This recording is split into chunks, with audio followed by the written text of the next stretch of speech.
Alam niyo ba kung ano ito? Oo, ito ay isang baka. Na alam niyo ba na ang baka ay nanggagaling sa salitang baka sinagot ka lang niya dahil may motor ka.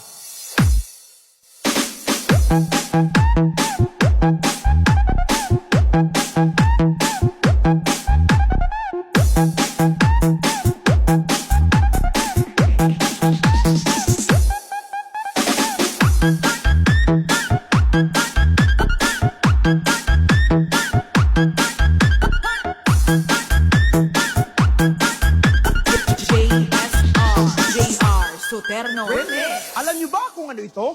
Oo, ito ay isang baka. Na alam niyo ba na ang baka ay nanggagaling sa salitang baka sinagot ka lang niya dahil may motor ka.